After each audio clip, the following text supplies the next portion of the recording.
50 years of the best terrain. For starting small and dreaming big. Here's to challenge and growth, memories and milestones. This is where athletes are made. The Athletes Mountain since 1972. Get after it. Check it out. Imagine how much Mountain Dew is in there.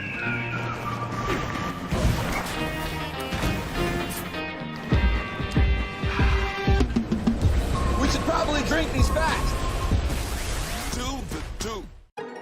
You better hang on, because Papa John's just flipped pizza night on its head. Introducing the new crispy Parm Pizza. Just when you thought all that cheesy goodness couldn't get any better, we decided to put toasted Parmesan cheese where cheese never cheesed before, on the bottom. You know you can't help but flip it over and take a look. This is the crispy Parm Pizza, only from Papa John's. Every superhero has an origin story. We all got our start somewhere.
There's so much more to snowboarding than just competition.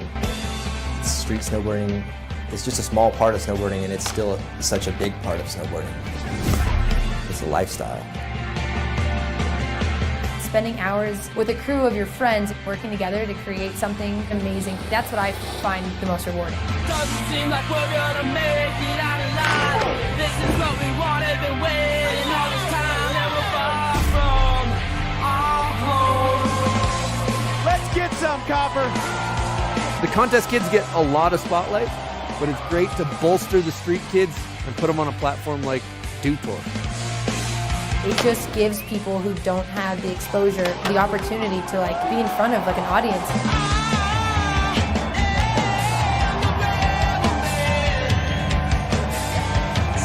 Oh, wait a minute.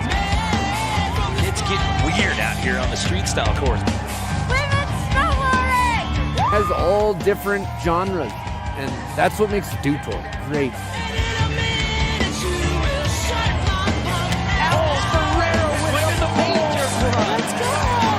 This is the run we've been waiting to see. Been riding the half pipe for a long time, and we've seen progression taking this explosion to the next level. There he goes, ladies and gentlemen. 1, 2, triple cork. That was huge. People like that danger factor. It's just what drives people to watch sports. It's nuts. Doesn't seem like we're gonna make it out alive. Let's go!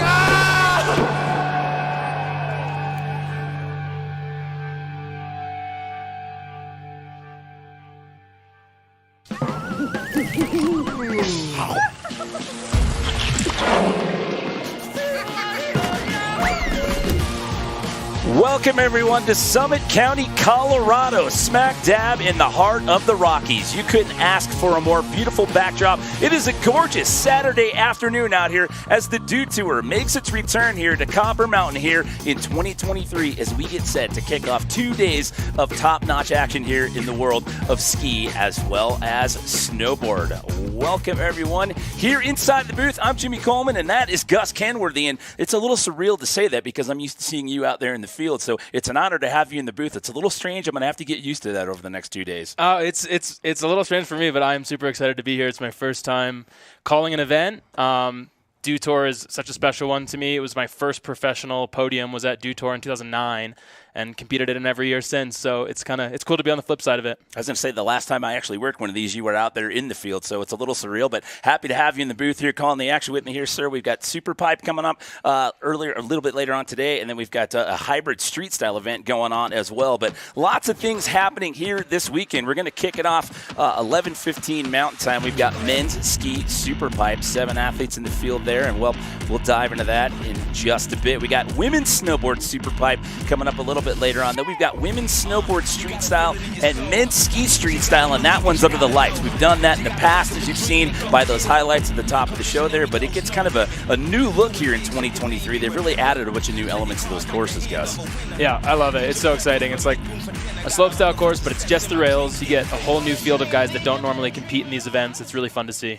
So taking a look at that monstrosity right there, that is what these athletes are going to be contending with out here today. Let's talk about the Superpipe. I mean, we were talking about this before we came on air. It's almost like it's not a contest day. I mean, it's perfect out there. There's no wind. There's no visibility issues. It's perfect. I know. You never get conditions like this. It's surreal, but it's really exciting. I think that because of that and because of the format, we are going to see a lot of progression, some really big runs. These athletes get 4 runs to try and put their best one down. That's more than most competitions, and so I think it's going to really elevate the tricks that we're seeing and the runs that people are putting together. Yeah, speed is definitely not going to be an issue out here today. You take a look at those monstrosities right there. Those are 22-foot high walls on that Superpipe right there. And again, as you mentioned, with that format, it's the best run that counts, so you're going to get some of the best skiing out here. Judges are working off of a 100-point scale, so let's dive into the format a little bit. What are some of the things the judges are going to be looking for here when we talk about overall impression? Well, for me, I think that a big thing in halfpipe is amplitude. We want to see people going really big and getting as much amplitude, as much vertical as they can out of the halfpipe. But also, halfpipe is unique because you can spin 8 different directions. You can spin left and right and switch left and switch right. But you can also spin alley-oop where you're going against the trajectory that you're going down the pipe. And so it gives a lot of opportunities to mix up the types of tricks you're doing, the variations, and I think it's really exciting. So I think for me, we're going to want to see a lot of tricks being mirrored, things done in both directions, and then just keeping the amplitude up. Good grabs. Taking a look at the start list there, we have 7 skiers in the field. There's some heavy hitters in here. As a matter of fact, the last time we contested one of these events here at Dew Tour was December of 2021, and you have all 3 of the gents who were on the podium here in the lineup. Who are your standouts here?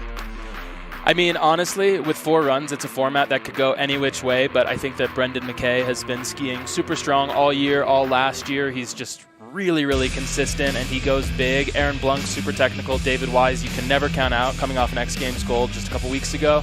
And Alex Ferreira, same goes. Olympic medalist, super competitive, super hungry. So it's going to be a good one. Well, we were just talking about how the last time we held this event was in December of 2021. Before we get into the 2023 version, let's take a look back at how men's ski Superpipe went down the last time we were here at Copper Mountain. Dew Tour 2021 rolls on as we get set for the men's ski halfpipe final. Alex Ferreira getting things going real big with a 1440 there. And Blunk back-to-back world champion. Yep. Full-time defending and reigning Olympic gold medalist in the halfpipe. David Wise on course. Brendan McKay out of Calgary, Alberta. This is classic Burke Irving. One of the most exciting skiers to watch is this man. Already with an Olympic medal in his pocket. Alex Ferreira looking to get on another U.S. team. Huge 1440 up top. Oh, so smooth on the landing. Aaron Blunk off to a great run right here. Final hit, right side, double cord. I'm ready to see Alex go for broke here and go for the... Oh! The 60-20, he did it! That is an incredible combination. Alex Ferreira blood will take the top 2 spots, with Canadian Brendan McCabe joining them on the podium. Let's hear it for Alex Ferreira! So that was back in December of 2021, and as we mentioned before, all 3 of those guys are in the lineup out here today. Taking a look at that structure right there, that is the U.S. Air Force height meter that's going to be in play all day long out here in men's ski pipe final out here. So that little piece of technology there is going to help us keep tabs on how high these skiers are sending it out of this massive pipe out here on Copper Mountain. We're here in the booth. Let's check in right now with the 3rd member of our crew out there in the field. It's Chris Cote. Hey, thanks so much. A couple of legends in the booth, legends on the snow right here. Of course, when you're talking about the air, you got to bring in the experts, the Air Force. They've been with us for a long time here at Do Tour, and I got a legend from the Air Force right here, Master Sergeant Emmanuel Gonzo Gonzalez. Welcome to Do Tour. Hey, thanks, Chris. Pleasure to be here. And thank you for your service first and foremost. And I got to ask you, the path that you took to get into the Air Force, what inspired you to enlist? So my parents are from Cuba. They came here, escaped communism. We were lower middle class our whole life. And when I was a city boy and living in Miami, raised in New York City, and as I was about to graduate high school, I didn't feel like I was ready for college, and I didn't want my parents to incur a cost. And I felt like I needed to challenge myself and be my own man at the age of 19, and that's it. I took off. I love it. Now, I know for most kids out there, seeing jets and all the cool things that the Air Force have, of course, that has to be a huge job. For you, what has been the most rewarding part of your service? Well, we talk about service, all the benefits. That's a very important thing, but to be honest, the camaraderie, the family and the kinship that you build.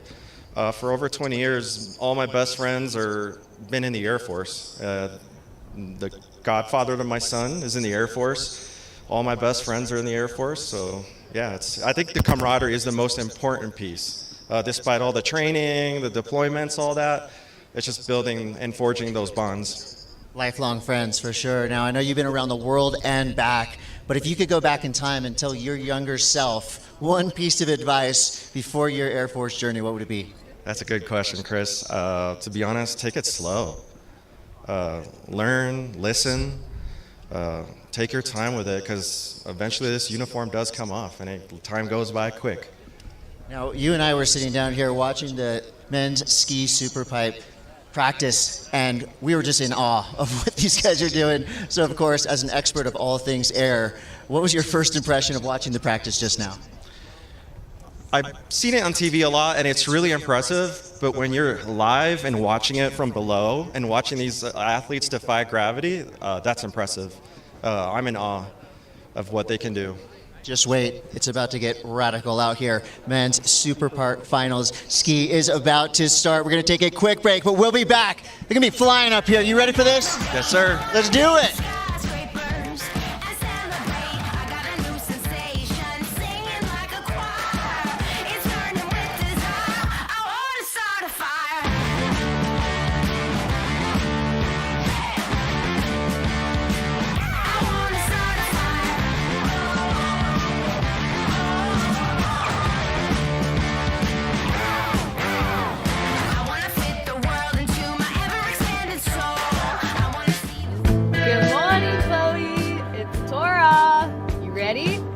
Face pow today. Get those boots laced. Let's go. I've just never really done it, so it's really fun to get out here and experience something new. Dropping in 3, 2, 1. Blast off! Didn't have to go and be like that. Be like that. Check it out. Imagine how much Mountain Dew is in there.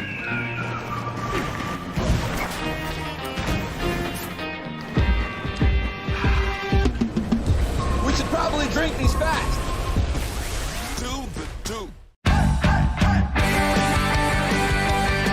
Copper, kind of a big deal since 1972. Here's to 50 years of the best terrain. For starting small and dreaming big. Here's to challenge and growth, memories and milestones. This is where athletes are made. The Athletes Mountain since 1972. Get after it.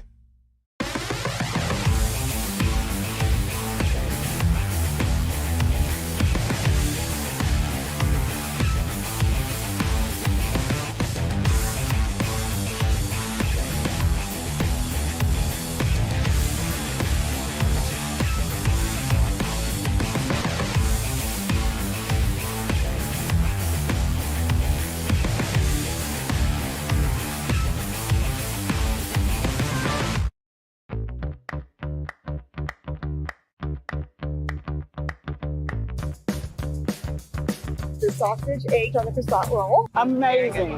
Nice and fluffy, the croissant.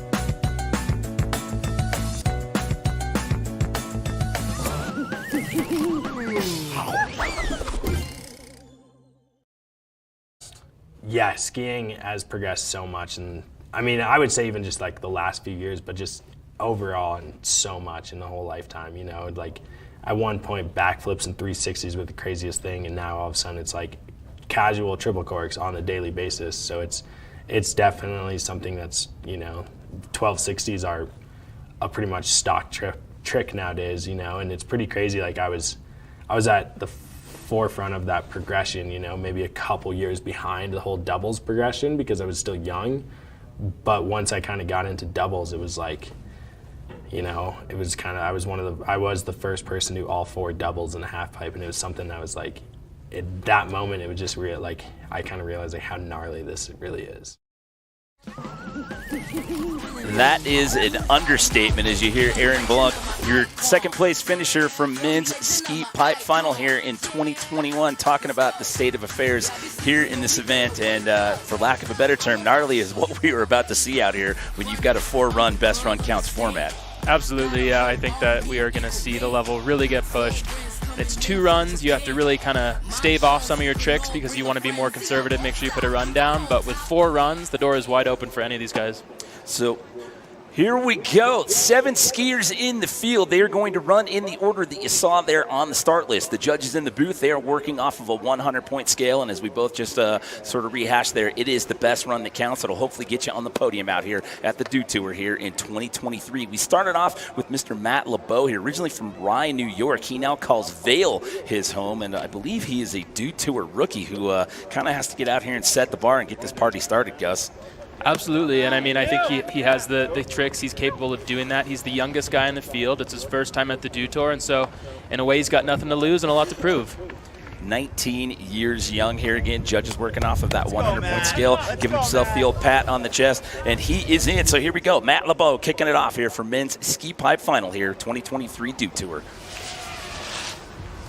Dropping in big double cork 1260 to the left for the Japan grab, and follows it up with an alley-oop double flat spin 7. So back-to-back doubles into a switch down the pipe 7.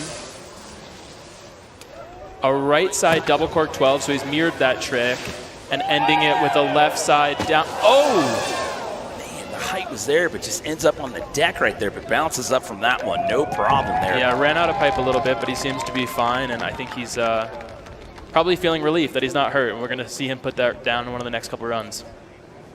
Just kind of getting the wind back in the sails right there, but he bounced off that lip. But again, I mean, the height that he had there on that last hit right there, that was pretty impressive.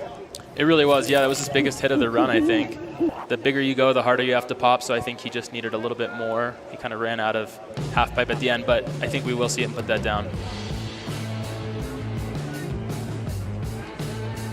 Love that alley-oop flat, double flat spin 7. Grab is super high up on the safety, really in control. And here we take another look at that. And yeah, I think he went bigger than he thought he was going to, and just kind of ran out of pipe.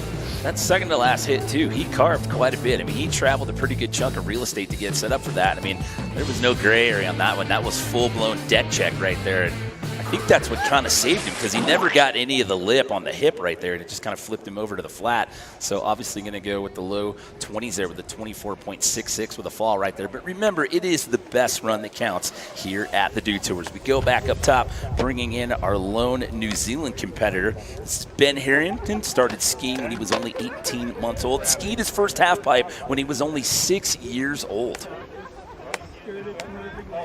Dad's an ex-World Cup mogul skier. Yeah, he's coming to us from Wanaka, New Zealand, which is the hometown of the Wells brothers.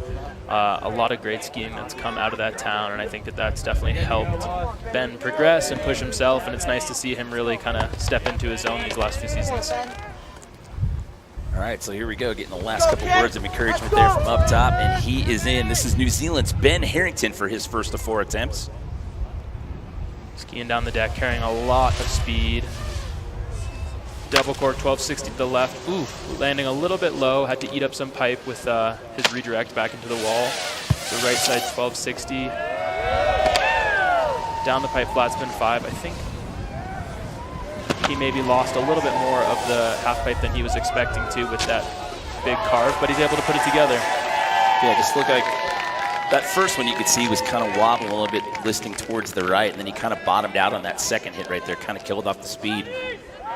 Yeah, you were talking about in the last run that we saw how he kind of ate up some of his real estate, having to do that redirect on his edges, and I think that's what we just saw from Ben. Yeah, it was several die lines of real estate being traveled there.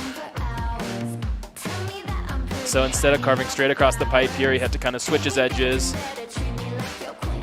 And I think that flat spin 5 there in the middle was kind of just a safety trick just to get him through the run. I don't think that was the run that we are expecting to see from him, or the run that he necessarily wanted, but good on him for putting it together and getting one down. Yeah, salvage that one, go through the motions, use it as a dry run. You still got 3 more shots at it right there. So again, working off of a 100-point scale. That's going to put him at the midway point right there. In the 50s, he's going to settle for a 53, so looking to shake that one off and clean it up here. Let's go.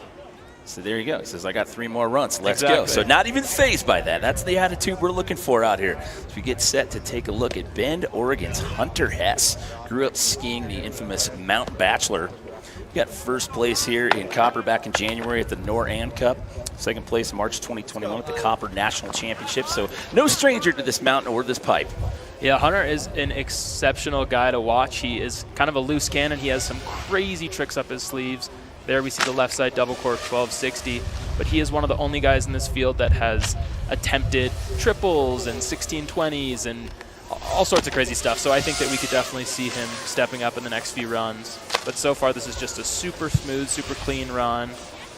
There's the 1620 that I was talking about.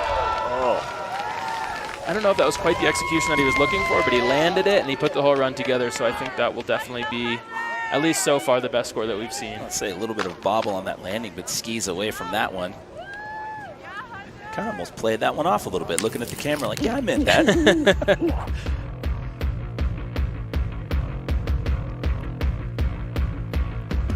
I didn't notice that one at real-time speed as well, bottoming out a little bit on that first hit. Yeah, I think he was scrubbing a little bit for speed, but he still managed to put it together. This, I love that left side 10 with the nose grab. And then coming across here into the switch right side, it's great to see people spinning in multiple directions, but I think he's just trying to carry as much speed as he can for this 1620. Not quite getting the grab and landing a little bit low. So as I said, I don't think it's the execution he's looking for, but it is insane to be seeing 1620s in the first round. Yeah, the first round, and we're only 3 skiers in so far, so see what this does here with the score. And I got to say, the drone shots, we haven't talked about this. The drone shots have been epic. I mean, they are right behind these guys. You get some amazing shots right there. So that's going to put Hunter in the 70s right there at the bottom of that group there with a 70.66. So the best score that we have seen thus far. If you're just joining us, this is round 1 out of 4 here. Men's ski Superpipe final out here. We get set to take a look at Calgary's Brendan McKay. We talked about him, that look back at 2021. He was your 3rd place finisher out here a little over a year ago. Let's see what he can put down here in 2023. You got to best a 70.66 right now to put yourself in that top spot. I'm going to give yourself a little bit more breathing room with that, with some of the names that we still have to go. But again, it's early. It's a 4-run format. Absolutely, but if anyone can do it, if anybody can jump up into those higher numbers right now, it's Brendan McKay. He is so consistent. I would not be surprised if we see him land all 4 of his runs and step it up each time.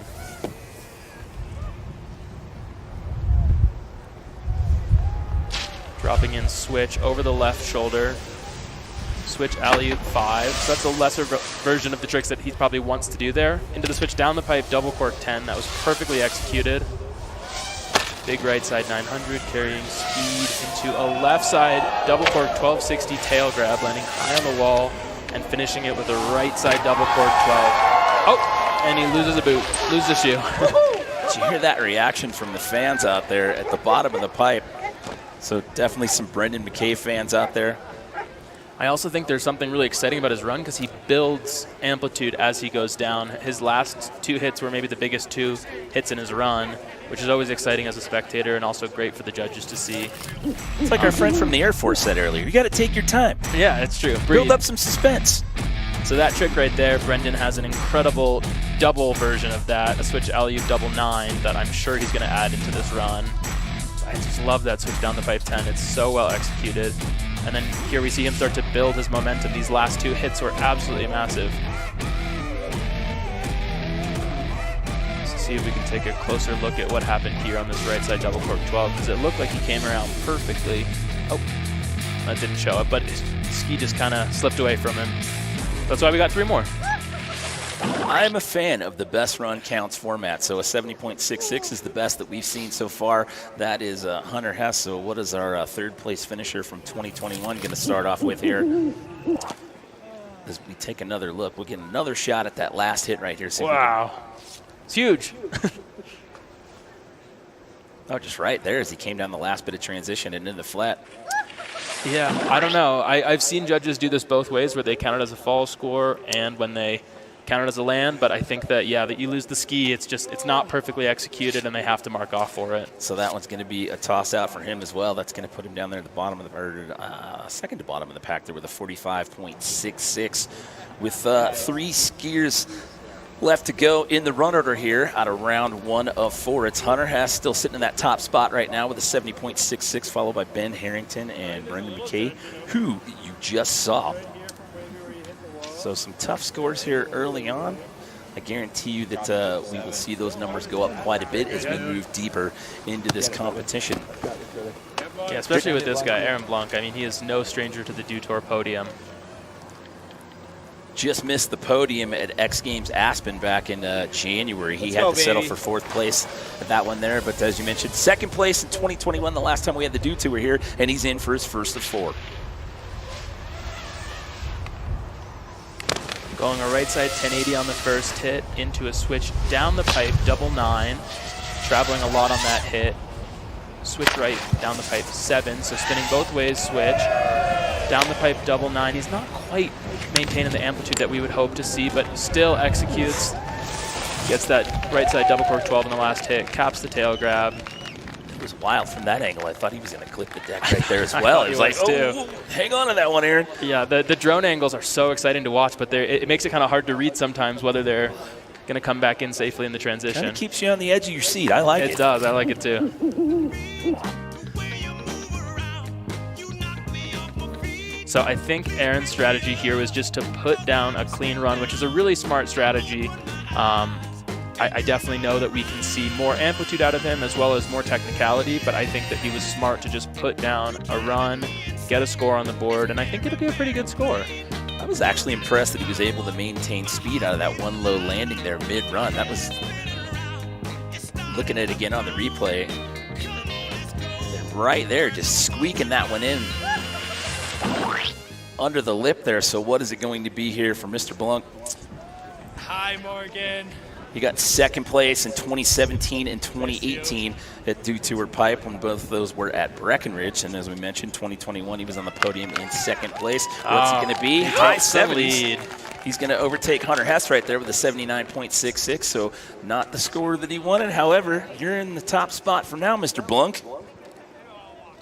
Yeah, I think that was a smart strategy the way he did that. It wasn't the score he wanted, but with the runs that we've seen, it was just a good, conservative run to put down and get a score on the boards. And it's pretty high. In 80s, not a bad score for a safety run. So we take a look. This seems weird to say that he's the oldest skier in the field. I mean, I've been watching this guy's career for years, but it's strange to me to look at the start list. I mean, like David Wise, he's the oldest guy out there at 32 years old. As we talked about earlier, he just got his 5th X Games gold medal in Superpipe about a month ago, and he is in for his first attempt. Such a decorated skier, has been on so many podiums, the Olympics, the X Games, the Dew Tour. He is just really consistent. Strong start to the run. We had a switch right 9 with a switch down the pipe double, and he is maintaining amplitude about as well as we've seen. What's he going to finish it with? A right side double cork 12. Wow, that was just a really well executed run. And just another day in the office for David Wise as he says, all right, coming into the base of the pipe there. Yeah. Look at the height meter there. Love that Air Force height meter. So we see that he went 14 feet on his biggest hit. It's pretty exciting. And I think that he kind of went with the same strategy that we saw from Blunk. I mean, he just wanted to put one down, and it was really, really clean. That is kind of like a signature run. We've seen him do that at other competitions, and it's done really well for him. And he just landed it super smoothly, got all of his grabs, had good amplitude. I think that's going to be a really good first round score. I mean, again, these drone shots, I can't say it enough. I mean, just following these guys down the pipe, I mean, they're right on them and they're overhead, and it really helps you appreciate the height factor here. I mean, again, these are 22-foot high walls on this Superpipe. Thanks to our friends over at the U.S. Air Force with that height meter we talked about earlier, 14 feet. Watching because they're skiing right now, which is a fair reason to miss watching their dad. I love Giraffe. Love you guys. Talking about the fan back home in Reno, Nevada. He says they're not watching. They're not skiing right now. So there you go. Into the high 80s. David Weiss with an 87 flat to put himself in that top spot. So now it's Weiss, Blunk, and Hess.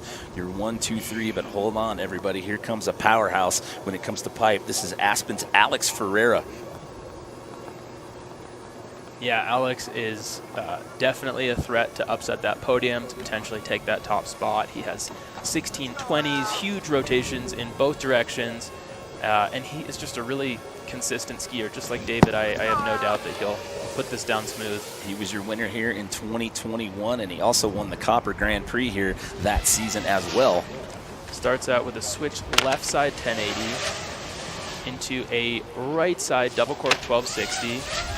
Spinning both ways, left side double cork, 1440, and just under rotates a tiny bit, has to turn around to stay on his feet, but we will look to see him do better in his next couple runs. So take a look at some replays here in a second, see if we can pinpoint what went wrong there. But again, keep in mind as we roll through this best run format, so he's still going to get 3 more chances at it here. Big right side double cork 1260, and then I'm not sure what happened here. I think maybe he just didn't have quite the air that he thought he did. Under rotated just slightly. You can see how the skis were just a tiny bit sideways when he touched down, and it just caused him to kind of lose his traction and lose his line. But he has 3 more opportunities, so. Give you the old squeak it around just outside the die line right there, but he'll have to look to round number 2, so that'll put him at the bottom of the pack. So we have completed 1 round out of 4 here. And it's David Wise sitting in that top spot right now with an 87 flat, followed by Aaron Blunk and Hunter Hess right now. That's your top 3, but again, with the best run for the counts format, 3 more rounds to go here. This is still very much up for grabs. Absolutely. So David Wise just kind of picking up where he left off from what we saw from his performance out there at the X Games in Aspen. Who's that? It's Bring Your Dog to the Mountain Day. There's one hanging out in the production office over there. First place, that dog. Put it on the dog podium. All right, here we go. We go back up to the top of the order. We started off with Matt LeBeau again. He's looking to bounce out that 24.66 that he had in that opening round. It's got him in that number 6 spot currently. But again, I mean, you come into this, it's your first Dude Tour. It's tough. You get out there, you're setting the bar, but like you said earlier, it's like you got nothing to lose. Just come out swinging. Absolutely. I mean, going first is always hard. You have the opportunity to set the judges' sort of scales for the day, but it's also a lot of pressure, and this is his first time here. Oh, and just getting caught up in the flat right there, so this one's going to be a throwaway run as well. So tough break there for Matt. However, still going to get 2 more chances at it here.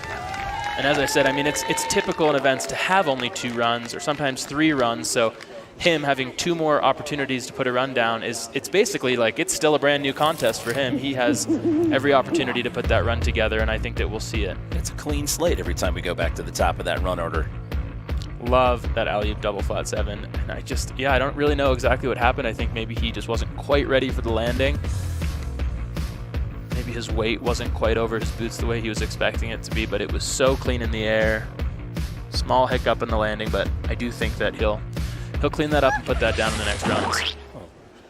Hang out and watch the reaction there. So, yeah, he's going to get a 12 that go around, so stick with that first run score. So hit the very quick sled ride back up to the top, and with only 7 guys in the rotation, the hits come pretty quick. So the good news is you're not going cold waiting around for a while.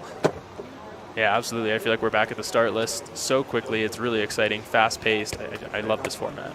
So we got Ben Harrington. He's just outside the top 3 now, sitting on the outside looking in. He had that 53 flat, so looking to clean that one up here in attempt number 2. Let's go, Benny. You can see him skating in, trying to get as much speed as he possibly can, and hopefully he can just get this first trick where he comes around squarely so he doesn't have to eat up any pipe. And he does. Going right into the right side 1260, out of the left side double cork 1260. So good to see both way spins. To it down the pipe, double flat spin 9, and alley-oop double flat spin 7. This is a much better run going for Ben. And he ends it with a switch 7. So there we go. That's the one that he wanted. Pretty pumped up about that one, and rightfully so, and so are the fans here at Copper Mountain. Let's go. Yeah, I think that is going to be a big improvement from his 53. So his highest was 17 feet 4 inches. Yeah, I mean, that is... Thank you, U.S. Air Force. That's no joke. And that out of a 22-foot half pipe, I mean, if you were to land in the middle, that's like 39 feet. It's... Yeah, the average was over 12 feet, it said.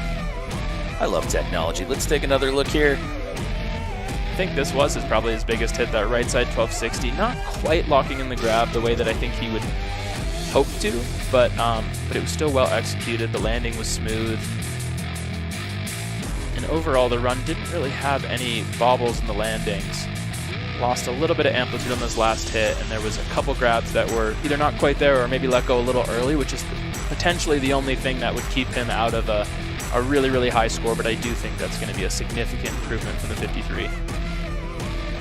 He's saying, yeah, let's say bye-bye to that 53. The question is, how much of an improvement is it going to be? You need better than a 70.66. Saying hi to the fam down there in New Zealand. What is it going to be here? As I was just saying, you need better than a 70.66 if you're going to crack into that top 3. Again, it's David Wise, Aaron Blunk, and Hunter Hess as we await the score here for Ben Harrington's second attempt. And it's going to be a 67, so it's going to bump him up over 10 points, but that's still not going to get him into that top 3 right there. He's going to stay in that number 4 position. Yeah, just shy of squeaking his way onto the podium, but I do think it was just those little things, the sort of minute mistakes, the grabs not quite being there that are the reasons that his score wasn't higher, and he has 2 more runs, so he has an opportunity to lock in those grabs and get that score up there. It's the minutia is what they're looking for over there in the judges' booth. They're looking for absolute perfection to bump those scores up. Taking our second look here at Hunter Hess, who currently finds himself in podium contention. He had that 70.66. Here he goes, dropping it in from skier's left. Whoa, that camera angle was crazy on that left side double cork 1260. Love that. Mirroring that trick. Oh, no, just kind of putting his butt down. Just back seat on that one. So a tough break here for Hunter Hess. Yeah, I don't think this will be an improvement with that landing, but he's getting the practice run out of it. He's putting the tricks down. Still doing the 1620. That is impressive. Again, where did you get the speed for that? I actually don't know how he did that. Just chugged 3 Mountain Dews before that run? Yeah, exactly. That was definitely the power of dew. He came out of nowhere with that. And I'm impressed because I think he knew it wasn't going to be a big score with that mistake up top. But wanted to get a practice run in, so hopefully he'll put it all together in this next run. Hats off to the drone pilots again. I keep it sound like a broken record talking about it, but it's just insane to me, and just the angles that they get and how close they actually get to the skiers. It's impressive, and it gives you a whole new level of appreciation. I mean, he almost hit him. He almost touched him. That was. And when we say that, they're not even close. They know what they're doing. It's so surreal to see this. And I mean, this is just where it's evolved in sports these days. I mean, and thanks to those guys for the epic shots that they provide, not just at real time, but also on the replays here. Yeah, exactly. By almost touched him, I mean he stayed a safe distance away and got the shot perfectly, which we love to see. These pilots are so impressive. We're being facetious. They are calm, cool, and collected out there with the equipment. So, yeah, what's it like out there when you're skiing and you have a drone that's following you along? I mean, you can obviously hear those things chasing you down the mountain. You can, and I think you're more aware of them before you start your run. You're seeing them as well as all the cameramen. But once you kind of go, you are just in the zone, and I can't remember a time where I've ever noticed the drone following me. You're kind of tuning everything out. So we take our second look here at Brendan McKay, who currently sits 2 spots outside podium contention right there. He's in that number 5 spot. You see by that 45.66, had some troubles there in that first round. Again, going back to the drones, I mean, look, they just hover right there. They just wait for the skier to go, and then boom, they're off to the races. I love it. Yeah, Brendan's last run was looking really good. He lost the ski on the last hit, and that is really out of character because he is just one of the most consistent skiers. But he is going to look to this run with a big switch alley-oop flat spin 5 into the switch down the pipe, double 1080, perfectly executed. Going to a big right side 900. Into the left side 1260 tail grab. That was even better than last time. And here's where he had trouble before, the right side double cork 1260. And he puts it down clean this time. That was a really well executed run. He just slow rotated that right side 9 and just kind of styled that one out. And just, that was wild. There was some serious hang time on that one. So average 14 feet 9 inches. Look at the highest. It was 18 feet. Over 18 feet, yeah. I mean, the thing that's so amazing about this run too is that it's still a safety run for him. He has a lot more that he could add to this. He has more tricks, more technicality, and I think that for a safety run, we're going to see a really big score. I think that that's going to be up there in the top 3, challenging that top spot score. Maybe a strategy move at this point after seeing how things have unfolded thus far. Like, hey, put this one down and then let's build on it from there. God, I love those last 2 hits. I mean, it's so exciting when these guys build their amplitude, as I was talking about before. Like, it can be so anticlimactic when the last hit is maybe one of the smaller ones in the run, and for Brendan, his last 2 hits were the biggest of his entire run. And again, I mean, that Air Force height meter was over 18 feet, so he had a 45.66, as we talked about at the top of the run. What is it going to be that's going to slide him into the number 2 position? So Brendan McKay with an 82 flat. That'll wedge him in between David Weiss and Aaron Blunk. So nicely done here in round number 2. So now Aaron Blunk sits on the bubble spot, if you will, for the podium. But he's up next, so he's going to get a chance to answer back here. So we're at the midway point, or the bottom half of run number 2 out of 4. It's David Wise, now Brendan McKay, and Aaron Blunk. Your 1, 2, 3.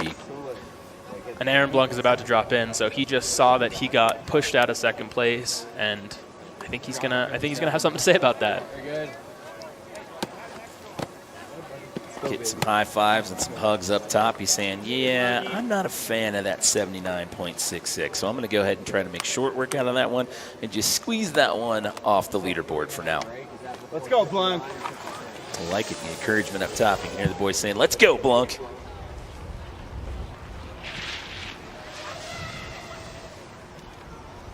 Starting with that same right side 1080 on the first hit into the switch down the pipe double 9. I think he went a little bit bigger this run. Switch right side down the pipe 7. The left down the pipe double 9, and then he's going to end his with a right side double cork 12 tail grab. So kind of similar to Brendan, Aaron has more that he can add to that run. He has tricks that he didn't do, that he can do, that he does in competition regularly. So I think that these guys are really just trying to play the smart game. This is a 4-run format that's more than we typically get, and I think that they are going to use that to their advantage, make sure that they're putting down clean runs and then stepping up each and every time. It's the strategy chess match in a super pipe. Let's take another look here for Aaron's second attempt. Switch down the pipe double 9, traveling a lot and landing a little bit low, but he managed to keep it together and put the rest of the run down. I love this last hit. Same trick that we saw from Brendan. I think Brendan had it a little bit more capped on the tail grab, but we can definitely see Aaron do that in the next few runs. I don't know. I'm curious to see what the judges are going to do with that. Yeah, he's a 79.66. What is this going to be? And he is going to trade the favor back. He will overtake second place yet again. So an 84 flat for him. So he bumps it up a couple of points right there. So he slides Brendan McKay back to third. So nicely done. So at the after that run there, it's Wise, Blunk, and McKay. Hunter Hess still sitting on the outside looking in right now in that number 4 spot. It's a great run from Aaron. It was super technical. Didn't quite have the amplitude that Brendan had, but I think that he has opportunity to go bigger in these last few runs, and I think Brendan has an opportunity to step up the technicality. You're starting to see some grouping going on here with your top 3. You got 87, 84, and an 82 right now. So not a lot of separation between the top 3 here. So we get set to take our second look here at David Weiss, who is your current leader. He sits 3 points ahead of the competition right there. Still outside the 90s, though, which is, I think, the kind of comfortable leader position that you hope for. So that's sort of the benchmark everyone's going to start shooting for. Absolutely. So switch right side down the pipe, 900 into the switch left, double cork 1080. It's the same as we saw last run. Maybe potentially better exit. Oh, nope, just gets washed out right there. So not going to improve here. Now he's going to have to stick with that first run score for now, but again, he'll have multiple more opportunities. Let's make mistakes on the easiest trick in your run. You can hear him say, let's make mistakes on the easiest trick in your run. That is kind of classic. I feel like that is how it always goes. He's smiling about it. He's got a good attitude about it. Well, he's also sitting in the lead, so I think that takes a little bit of the pressure off.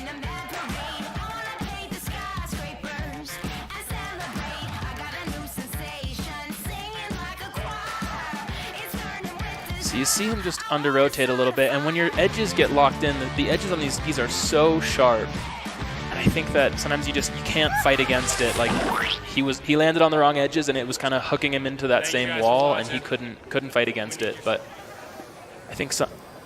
So here we go, the bottom of the monitor here. Alex Ferreira, he needs to put one down. Well, he's got 3 chances. Yeah, he's got a lot more opportunity. Yeah. I shouldn't say he needs to, but he wants to because he doesn't want to be down there at the bottom of the pack. Your defending champ from 2021 out here at Copperdew. He had an 18.66 that first go around, and you can see that determination, that look on his face right now. He's looking to get rid of that real fast here in round number 2. And I love this first trick that he does. It's to switch down the pipe, left side 1080, spinning in his unnatural direction, and then he goes straight into his right side double cork 12, which is super well grabbed, mirroring that trick into a left side 14. That's where he had trouble on the last run, but not this time around, although losing quite a bit of amplitude on that switch right 7, and then finishing with a left side double cork 1260. So a very technical run, maybe the most technical run. But the only kind of mistake that I could call out is losing that amplitude toward the middle of the run there. The judges want to see the amplitude maintained, or if anything, becoming bigger and greater as they go down toward the end.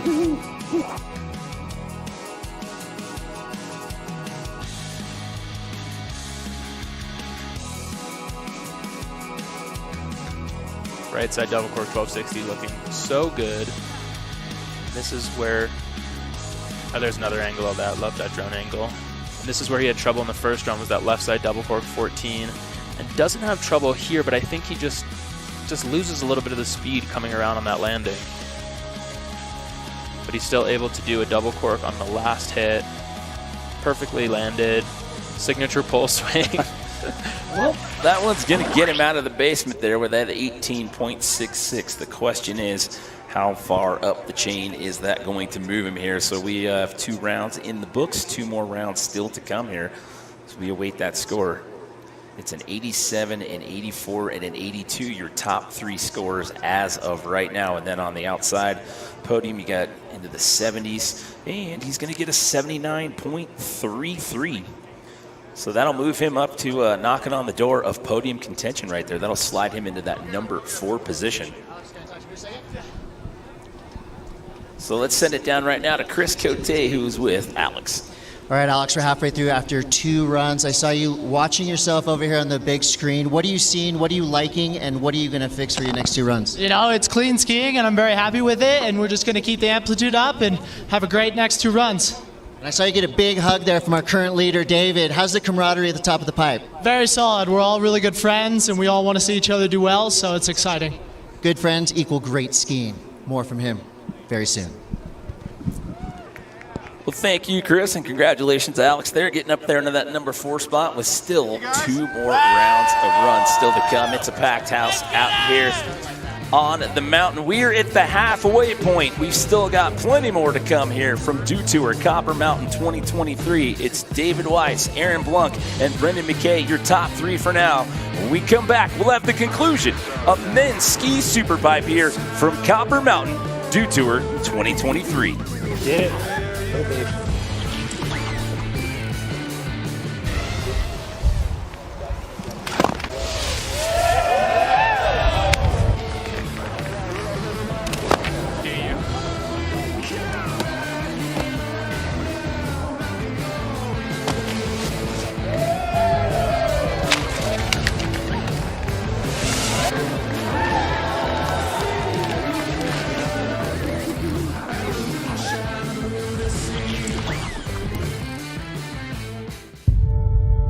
We fight the battles no one hears about. We drop into the middle of firefights to rescue others. And act as one-man air traffic control towers. We're the ones who go before all others.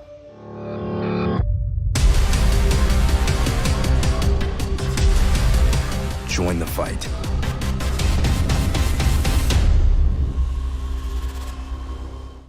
Check it out. Imagine how much Mountain Dew is in there.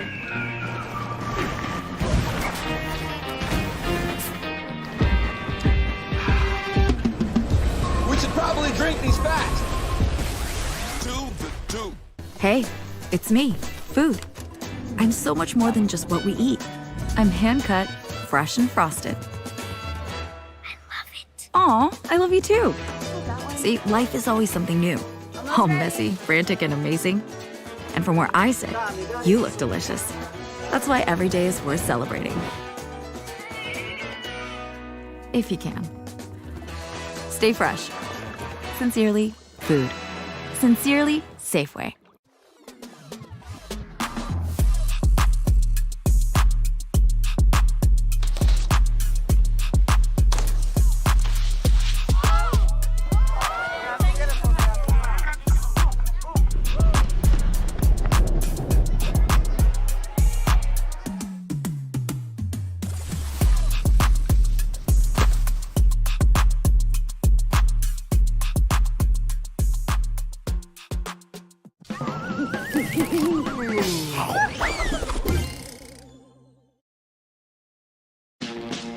Scan the QR code to access Dew Tour Copper Mountain exclusive online-only styles before they're gone forever.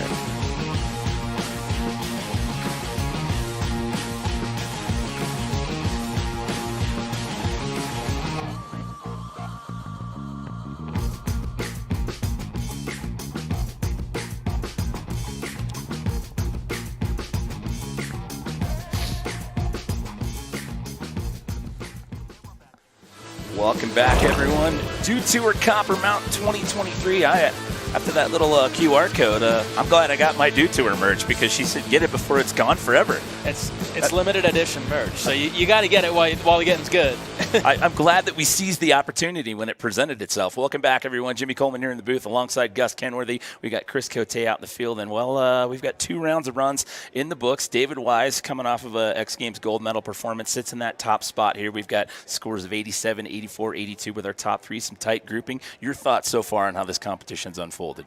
It's been super impressive. I mean, we're halfway done. We've seen 2 runs. We're going to see 2 more. I do think that we are going to see people stepping up.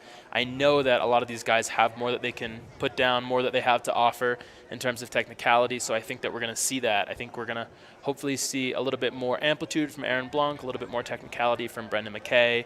Alex Ferreira, I think, also had a little bobble in his run. It was clean, but just lost some amplitude, so I think we're going to see everyone trying to just step it up, clean it up, and hopefully we'll see some pretty insane runs and maybe a mix-up in the leaderboards. Well, if you're just joining us, it's a 4-run format. We've put 2 runs in the books. It's David Wise in the top spot, as I just mentioned, Aaron Blunt sitting in second, and Brendan McKay in third for now. Judges are working off of a 100-point scale out here today. They're looking for overall impression, and, well, the beauty of this, it is the best run that counts. So at the halfway point, this thing is far from over, and it is still up for grabs. And we talked about this at the top of the show, and it's worth mentioning again. You could not ask for a better day of conditions out here for a pipe competition. There's no wind, no snow, bluebird skies out there. I mean, this is amazing. Absolutely, yeah. I think that these athletes have got it lucky today with these conditions. Seems like they're potentially struggling a little bit for speed, but in terms of visibility and wind, they just couldn't be better. So here we go. We go back up to the top of the start order here for round number 3. Matt LeBeau, originally from Rye, New York, now calls Vail his home. He's now in that number 7 spot right here. Our due to a rookie looking to shake off that 24.66, and he's in for his 3rd attempt.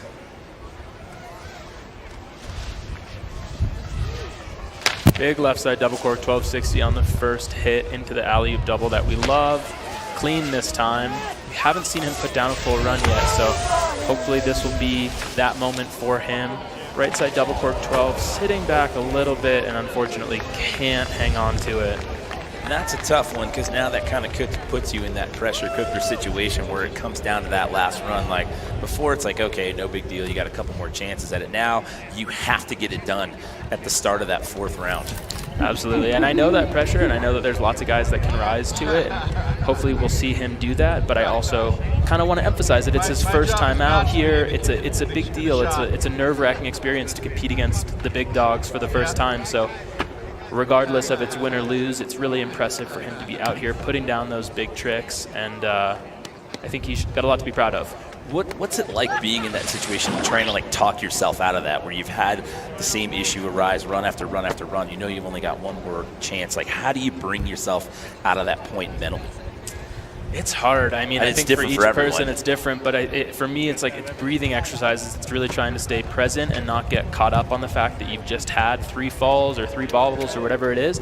Really just take that last run for what it is. It's a new run. It's a clean slate. And if you can stay present, it's another opportunity to put down a run. All right, so we'll see Matt when we get into that 4th and final round of runs. We bring in New Zealand's Ben Harrington, who is sitting in that number 6 spot, coming in with a good clip of speed here. Yeah, cooking. Big left side double cork 1260 on the first hit. Love to see that. Into the right side 1260. Looked like he got the tail grab a little bit better this run, mirroring the ways that he's spinning, which the judges do love to see. Alley-oop double flat spin 7. Super well executed, and finishing it with a switch 1080 tail grab. That was definitely the best run that we've seen today from Ben. A 16-foot, 2-inch high air. That was his highest in the run. He was averaging a little over 12 foot. Yeah. Seems a little relieved by that reaction there at the end of that one. Absolutely. I mean, that was one of the best runs I've actually seen Ben do ever. So it was amazing to watch him put it down. Ending it with that switch 1080 was really all time. The only downside I could maybe say to this run is that a lot of the guys are spinning at least in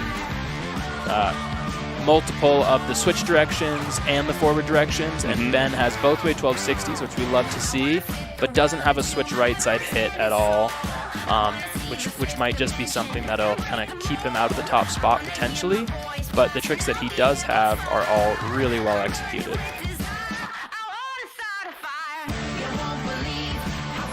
And that reaction says it all at the end of that run. Take another look at one of these last hits. I love that alley-oop double flat spin 7, and to carry the speed out of it for a switch 10 is really impressive. And as I said, I don't think I've ever seen him end his run with that trick, so I'm sure he's really stoked, and I'm really stoked for him. So are the crew at the top of the pipe start structure as well.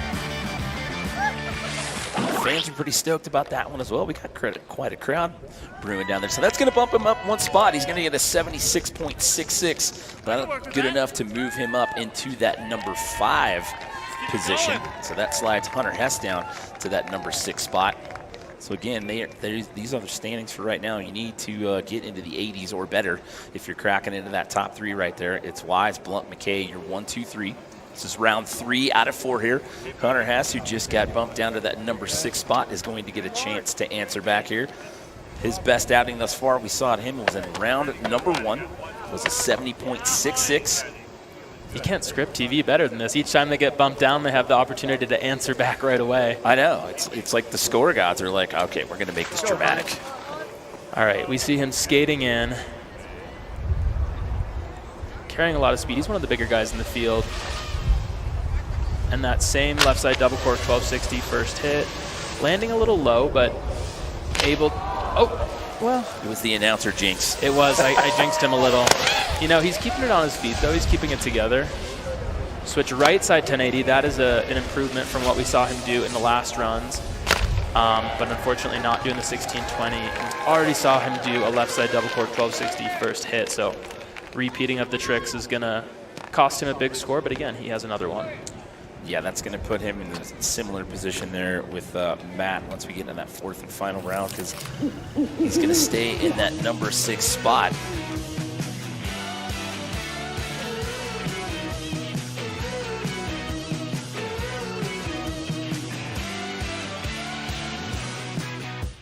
Just right there, that second hit just kind of bottoms out on the landing. It's a similar issue that a lot of these guys are having. They're landing a little low or a little off balance or on edges that they don't want to be on, and just the small redirect that it takes to get back upright is kind of costing them amplitude in the rest of their run. But I love that he did that switch right side 1080, so I want to see him do this 4th and final run and get that in there and get all the tricks that he was hoping for, get that 16. Well, he is down, but he's not out. Again, he's got that 70.66. That is a round 1 score. That's his best one thus far. So still one more round of runs to go. He's going to get one more crack at it there. We move on to Brendan McKay here, who is sitting in that number 3 spot, which is where he left off at the 2021 ski pipe final here at Copper Mountain. So looking to stand on that podium again. You want to give yourself a little bit of breathing room there. You got Alex Ferreira sitting on the outside looking in with that 79.33. He's only 2 points away from Aaron Blunt. The two of these guys were kind of trading back and forth in that last round. He overtook that number 2 spot. Blunt came back and put up that 84 and said, oh, no, you don't. I want that number 2 spot. So we'll see if that trend continues here, Gus. Yeah, I think it might. I think that Brendan has a lot more in the tank. So, I mean, we'll know after this very first hit whether he's changing his run up. He's been doing the switch alley-oop 5. Will we see the double? We will. Switch alley-oop, double flat spin 9, stepping up his run into the switch down the pipe double 10. Looking really smooth, gaining amplitude, which, as I said, we want to see. We want to see people going big. Brendan is going big. That was a huge double cork 1260 tail into the right side double. And a clean landing. So 2 massive hits again at the end of the run. 18, is that 18.4? Yeah, 18.4 with an average of 13.7. My eyes are kind of old and bad. It's hard to look at that monitor that far away, but wow, 18 feet 4 inches right there for Brendan McKay. Yeah, I mean, I don't know exactly what the judges will do with it. They're always looking at things in their very specific way, but I think for me that was one of the most exciting runs of the day. He had a lot of the elements that David Wise had, but he had a really huge amplitude. I think it's kind of a toss-up. David started the run out with a switch right side 900, whereas Brendan started it out with a switch alley-oop double. I think the switch alley-oop double is a little more technical, but David was spinning in another direction, adding another variation to it. But also I think that Brendan did have the amplitude over every other competitor in this field, just going massive on these last few hits. And that is so important. So I think it'll definitely jump up. I don't know if it'll overtake the top spot or not, but it was a really, really strong, solid run. Just with that trailing shot on that last hit, it always looks like he's just squeaking that one in right under the lip right there. So, and he does it. First score in the 90s. We just saw it pop up on the screen, and he takes over the top spot. We are into the 90s. Your 3rd place finisher from 2021 now finds himself in the top spot. So it's McKay in the top spot now, followed by David Wise, and now Aaron Blanc sits on the bubble spot for the podium here. And he's due up next. So here we go again. Try to answer back here. We're into the 90s, though. You called it earlier. So there you go. Brendan McKay says, I will start that party off here in round number 3. And we're in that exact same position where Aaron Blunk is still sitting in a podium position. It's a great score in 84, but he has heavy hitters, Alex Ferreira, other guys on the outside looking in, and he doesn't want that.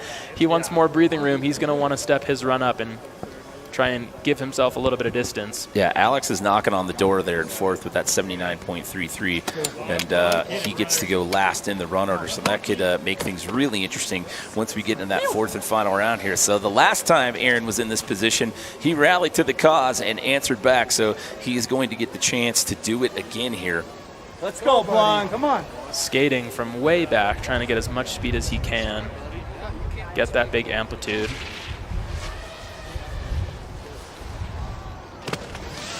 Right side 1080. Oh, looked like he just kind of got hung up on his edges there. We were going to see the switch down the pipe, double 9, and he ended up skipping out on that. Love the rock to fakie on the coping. I was going to say, getting steezy on the lip right there. He's just having some fun with it. It wasn't the run that he wanted. That was high speed, too. I like it. Yeah, that was ballsy. He didn't quite put the run together that he wanted, so he was just having some fun, goofing off, and giving the people some style. Well, that's going to make things interesting for him being on the bubble spot for the podium there once we get into best switch double of the season. And then that final round of runs. Pretty sick. You're Mr. Wise up there having some conversations with the boys up top. He now finds himself in that number 2 position with an 87 flat. Let's go, David. Put her down. Why not? Again, Brendan McKay here, the big story in this round, jumps into the 90s with a 90.66, puts himself in that top spot. But here we go. David Wise in for run number 3.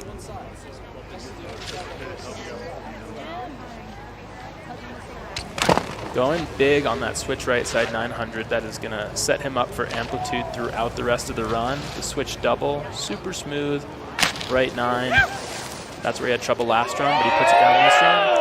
We see the left side double cork 1260, and he's going to end with a right side double cork 1260. So it's the same run we already saw from him. It's still well executed. It's super clean. But I think it's kind of up in the air whether it's an improvement, and if so, how much. It was very, very, very similar to the run that we already saw from him. Yeah, you just heard him say pretty much the same. That was supposed to be right 14. Yeah, he was saying, I wanted more out of that run. Tickling the grab on that switch right 9, but then the switch left double 10, landing super high on the wall. That's the execution the judges are looking for. It's a hard trick to go big on, and he's maintaining amplitude well. And then that right 9 is where he kind of slipped out in this last run, which is uncharacteristic, but he put it down this time. The grabs at the bottom half of this run are super locked in. But I don't think he had the amplitude that Brendan McKay had on those last couple hits. Okay, so we'll see what the judges think here. So he's going to stick with that first run score, 84.66 here in round number 3. So stick with that first run score, keeping that number 2 spot. And so now it gets really interesting with Alex Ferreira. He was your winner in 2021. He's on the outside looking in, sitting in that number 4 spot, and just looking to bounce out that 79.33.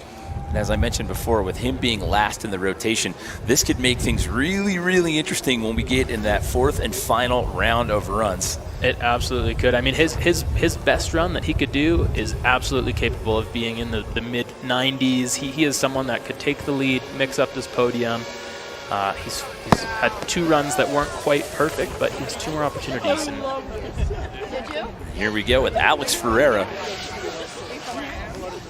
Switch left side 1080. It's well grabbed. It's not quite as big as maybe his first run, but the right side double cork 1260 is super well executed. Following it up to the left side double cork 1440, spinning both ways, getting the switch right direction. We're checking off all the boxes here, and there's the 1620. Oh, almost puts it down perfectly. Kind of drags his hip a little bit on the top of the wall, and I think that is going to cost him the big score. but we know what he's thinking now. We know what he's got in his mind, so he could definitely step up and improve that. A look into the mindset there for round number 4, and like I said, it's going to make things real interesting in that last round of runs. Unfortunate that this happened at the end of this run. Yeah, it was looking really strong up to that point. Probably his smoothest of all 3 runs so far. And I love knowing that he's going for that left side, 16-20. So I think we're gonna hopefully see him put that down in this next run. There are a couple guys in the field that have that trick. Hunter, we saw doing it in his runs. I also know that Brendan has one in the bag, so it'll be curious to see if Brendan tries to pull one out too. Yeah, he's kind of got the pressure off there up in the 90s right now. He gave himself the lead and some separation from David Wise right there, so kind of has a clean slate right there to just kind of send it in that 4th and final run. So Alex is going to stick with that second run score. It's going to leave him just on the outside looking in, so Aaron Blunk stays safe in that number 3 spot for now. But here we go. 3 runs are in the books. It all comes down to this 4th and final run here. Dew Tour Copper Mountain 2023 Men's Ski Pipe Final. Brendan McKay takes the lead here in that 3rd round. The only skier we've seen in the 90s so far, Gus, with that 90.66. David Wise in 2nd, Aaron Blunk slides to 3rd. That is where we stand as we get set to kick off our 4th and final round of runs. It is the best run that counts for those of you just joining us at home. So this thing is still up for grabs. Yeah, I mean, this is where the magic happens. The 4th and final run. It's hard. There's a lot of pressure. I mean, we look at someone like Matt. He hasn't put a run down yet, but if he can muster the strength to get through this, he has nothing to prove, nothing to lose, and potentially could put it down right here. It's a clean slate for any of these guys. It's just the best one run that counts. So taking that last deep breath and send it in. This is Matt LeBeau's 4th and final attempt. Clean on the left side, double cork 12. Oh, no. Oh, darn. Unfortunately, not putting it down on the alley double. Well, the problems continue right there, but, you know, it's tough. When you come in, it's your first time in an event like this, and you're the first person right out of the gate. That always puts a little added level of pressure on you, but glad to see you out here at the Dew Tour. Yeah, it's... We'd like to see you in the future there, Matt. Yeah, it was a tough break for him, but I think the future's bright. He's got a lot of competitions ahead of him, a lot more Dew Tours, and I'm sure a lot more results in the future, but wasn't quite able to do it here. You see he got the pop and executed the trick, but just wasn't... Too close to the lip? Yeah, a little close to the lip and maybe a tiny bit under-rotated, so his weight was over the toes of his boots instead of centered and just kind of washing out. It's unfortunate to see.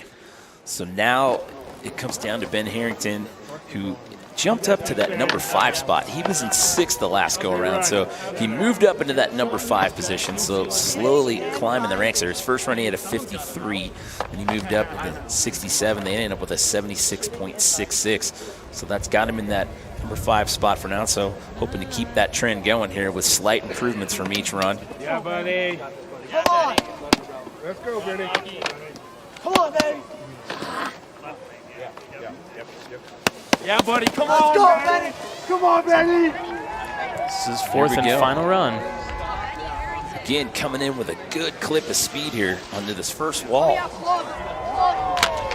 Left side double cork 1260 into the right side 12. Not quite as big as we saw in the last runs. The left side 5 scaled back from what we saw before. Yeah, I think he's kind of calling this a throwaway. He was doing more in the previous runs and didn't quite have it this time, but I think he's happy. It was a strong performance from Ben. Yeah, been having a good day out there. Obviously been having some fun with it, and as you can tell by the reaction from the fans there, obviously a crowd favorite here. So let's send it down one more time to Mr. Chris Cote, who's with Ben right now. Well, we got the People's Champion, a new crowd favorite. I love being right. I never met a Kiwi I didn't like, and you're right there. I gotta ask you first and foremost, tell me about this lucky shirt. Dude, gibberish, best apparel in the game, keeps me fired up. If you want to ski and have fun and look sick, you know where to find it. Hey, you gained a lot of fans. You made some friends at the top of the pipe. What have you learned from competing here at Dew Tour this year? Dude, I just had a complete blast. I grew up watching Dew Tour my entire life. My idols, Gus Kenworthy, won this event a couple years ago, so really cool just to be here and be with my favorite skiers, and yeah, absolute blast. Give it up for our new favorite Kiwi! Oh my God, get him the shout out. I'll take it. I was going to say, you're going to have to get him on the PR team. He's giving you shout outs out there. I know, Some no branding kidding. opportunities. By the way, I have to give props to Chris Cote as well. He obviously scanned the QR code and he got his Dew Tour merchandise before it was gone because he's wearing that nice green hoodie right there. So not only is he out there getting the interviews, he's a team player as well. Need me to take that? So Hunter Hess, he was in that number 5 spot. Ben Harrington overtook that from him in that 3rd round. He finds himself in that number 6 spot right now with a 70.66 as we get set to send him into the pipe for his 4th and final attempt right here. It was his first run that was the best that we saw so far, that 70.66. Then he had a 54.66 and a 61. So final attempt here for Mr. Hunter Hess. Dropping in with a lot of speed. Left side, double cork 12, holding it together. Into the right side, double cork. Just didn't quite set the rotation flippy enough. I think I saw that one coming around off balance the way that it did right from the get-go, unfortunately. But loved watching him ski, loved watching him put down the 1620s. Always a fun guy to watch. So a tough break for him here in run number 4, so that'll leave him in that number 6 spot. So 4 skiers left to go. We'll take another look at it. Yeah, he just set it a little bit spinnier. He didn't quite have the amplitude I think he was hoping for, but it was kind of a flatter rotation, not setting the flip super hard. So I think it makes it really hard to come around square when you've set the rotation like that.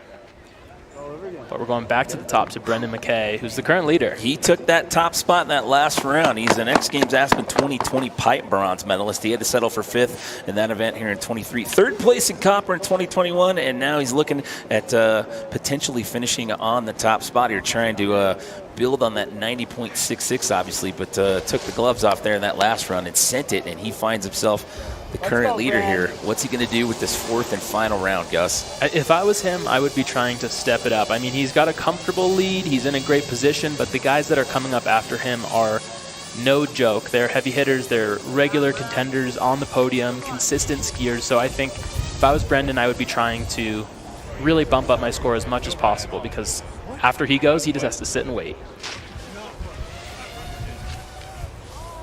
Wow, love that switch alley-oop double. That looked like it was even bigger than last time. 15 feet 3 inches into the switch down the pipe double. You see the right 9 there. He is just going huge. Massive.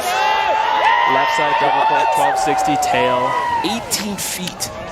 And the right side double cork 1260. Wow. I mean, talk about consistent. I told you at the get-go, he is one of the more consistent guys in the field and just putting down another perfectly executed run. I think that was probably a bit better than his last run. Same tricks, not going to be a crazy mix-up, but I could see it being a slight improvement. Finished that last wall at 17 feet 9 inches. But look at that grab, that kind of critical mute on the switch alley-oop double. I just love that. Everything he does, he lands high on the wall. He maintains that amplitude. He is just a master at skiing halfpipe. He just rides the transition so well. I mean, that double cork 1260 tail has got to be the biggest hit of the day from anybody. Landing like it's nothing. Yeah.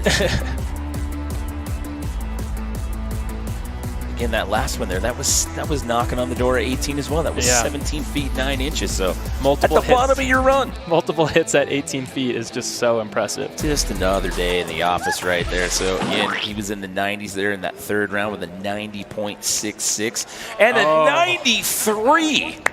You called it. Padding the score, and he has done that right there. Nicely done. Let's check in one more time with Mr. Cote. That's exactly how you do it. Improve with every run. Score just came through. Crowd went wild. A 93, your current leader. What did you tell yourself before you dropped into that 4th and final run? Yeah, I mean, it's been going great today, so I just wanted to put one down and have some more fun, and stoked it worked out. And now you got a couple more homies to go.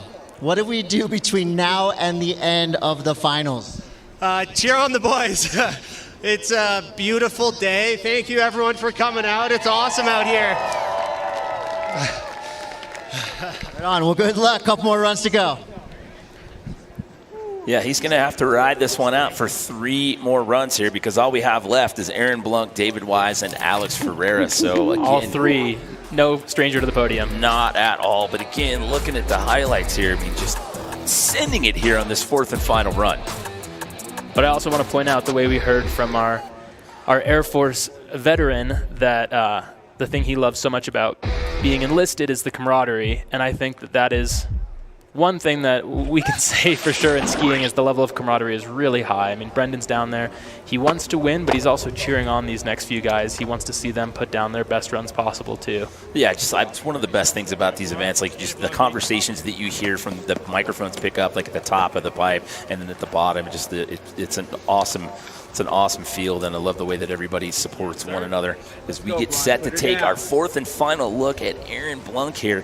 84 flat. It's got him on the bubble of the podium right now, and he too would love to give himself some breathing room right now with the likes of Alex Ferreira sitting on the outside of the top 3 looking in. So here we go.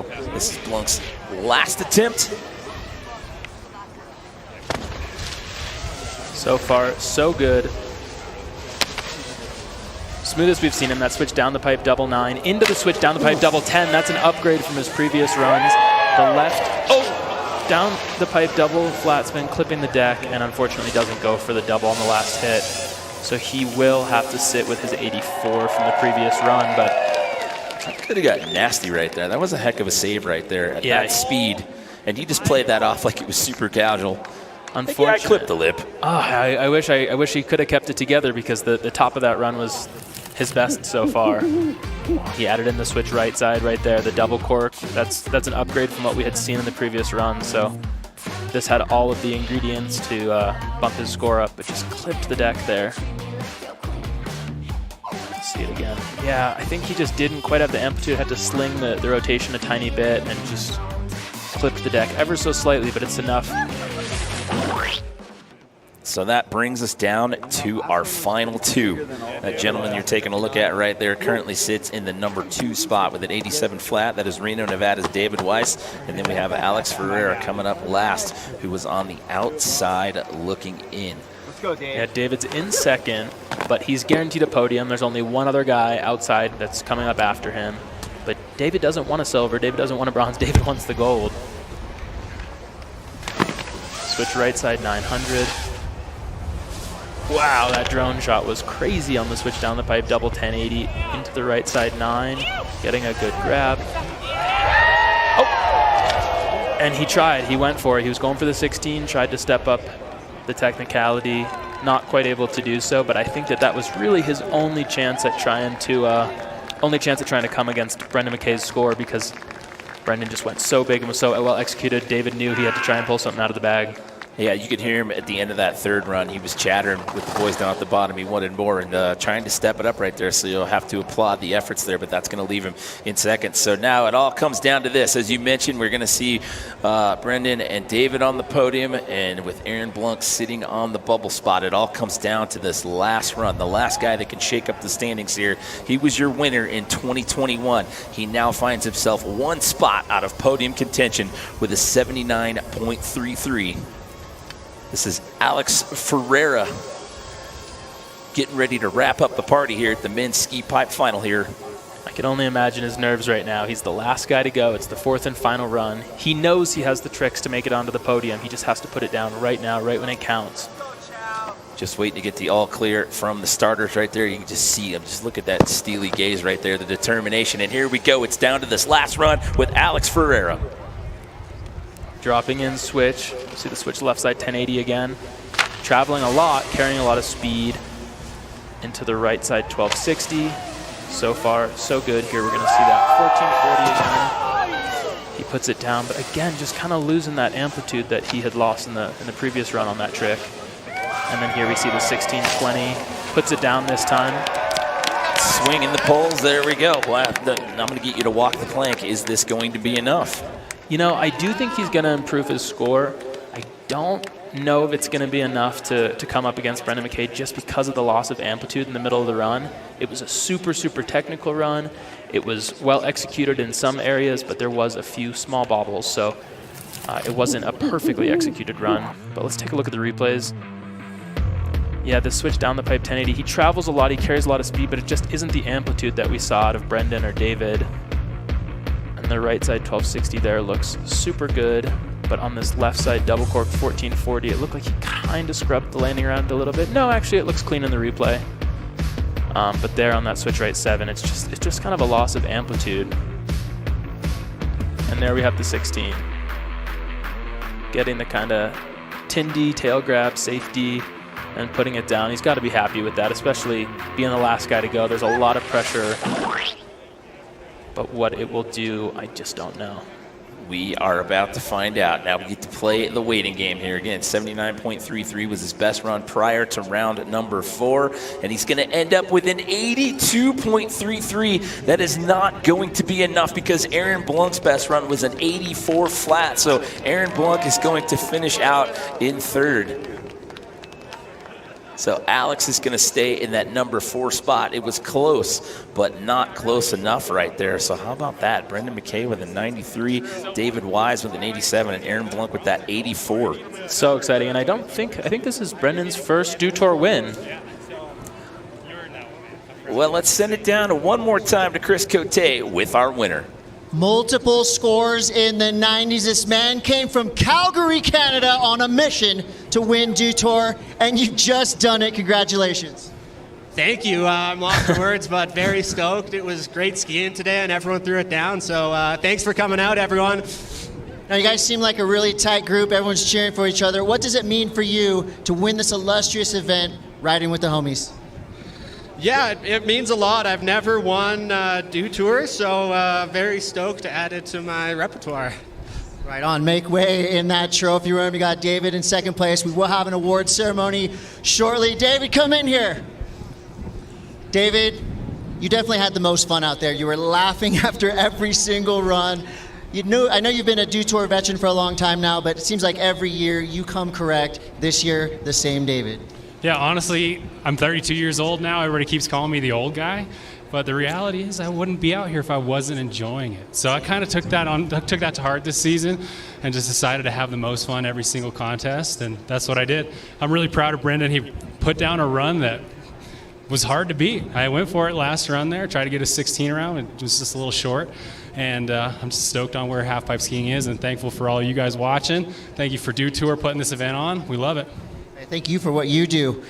Award ceremony coming up soon. We're going to go back to the booth for the wrap-up. Wow, you just took the words right out of my mouth. Thank you, David Wise, for doing what you do. I mean, he just added his 5th X Games gold medal to his hardware room there at the last event just about a month ago. So obviously at 32, he shows no signs of slowing down. But to echo your point, Brendan's first win there on a Dew Tour. So hats off to him. 2 scores in the 90s and just looked in the driver's seat the whole day. Yeah, I mean, he's so consistent. I called it from the beginning. I know that as far as Brendan McKay is concerned, he's one of the guys that's going to put his run down pretty much every time. And he did that. He improved each and every run. He had 2 scores in the 90s. He's just super consistent. Well, let's take a look back at how we came to this final result here. Seen the last 2 hits for Aaron Blunk, the double flat spin and the right side double cork 1260, and then taking a look at the top of his run, we had the left side, the right side 1080 into the switch down the pipe double.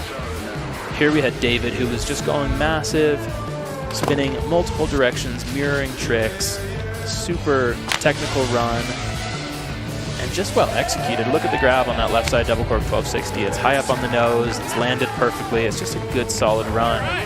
But unfortunately, it wasn't able to overtake this guy, Brendan McKay, who had the best run of the day, put down a 93 with a huge switch alley-oop double right there, first hit, into a switch down the pipe double, super technical combination, and then followed it up with both way double corks down at the bottom going huge. Here's the second one, the right side double cork 1260, and it was 18 feet. Yeah, that first run was a little rough. He had a 45.66, and then he just kept building from there. It was an 82, a 90.66, and then a 93 flat, and he walks out of here with his first ever Dew Tour pipe win. So nicely done there. And let's check in one more time with Chris Cote with our awards presentation. Hey, thank you so much, guys. And just like that, our first podium at Dew Tour 2023. We're going to bring in GM of Dew Tour, Courtney Gressick, to hand out our awards. And in third place, doing it in front of his biggest fan, his grandma is right over there. She is so proud. Let's hear it for Aaron Blanc.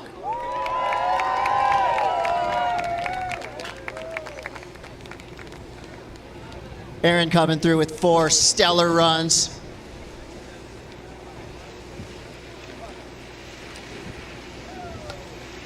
It was a seesaw battle for the top 2 spots. Ski men's Superpipe went off. Your second place finisher, Sir David Wise.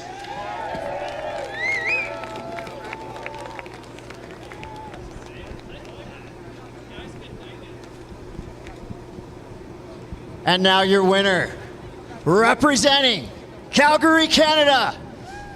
Let's hear it for the man who just got first place at Dew Tour 2023, Brendan McKay!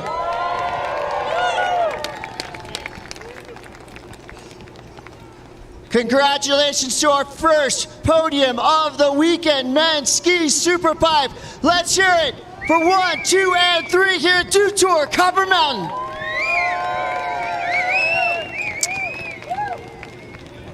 So there you go. It's Calgary, Reno, Nevada, and Englewood, Colorado. Your 1, 2, 3 when it's all said and done here at the men's ski pipe final. Your final thoughts? I am just going to jump in because Aaron would kill you. He's Crested Butte, Colorado, through and through. But thank you for correcting that. My final thoughts are just that it was a super impressive final. I loved the best run, 4-run format. Well, we get to do it all again a little bit later on. We got Streetstyle coming up later on tonight, Under the Lights. That's a wrap for us here on Men's Ski Pipe. But stick around. When we come back, we've got women's snowboard coming up here. So stick around. Plenty more to come here from the Dew Tour, Copper Mountain 2023.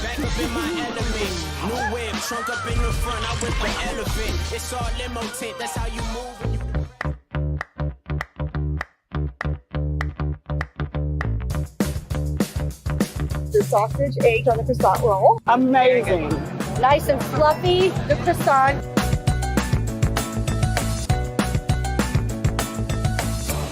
Check it out. Imagine how much Mountain Dew is in there.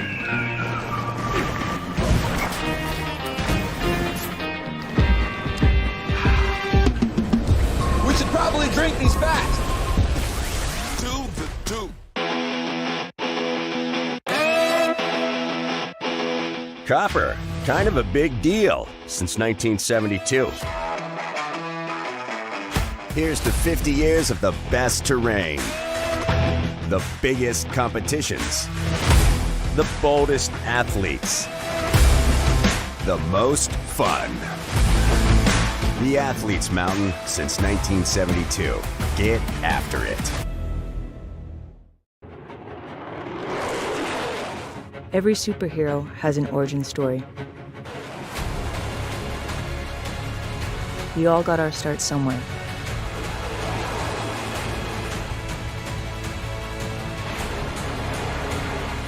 For us, it was the U.S. Air Force.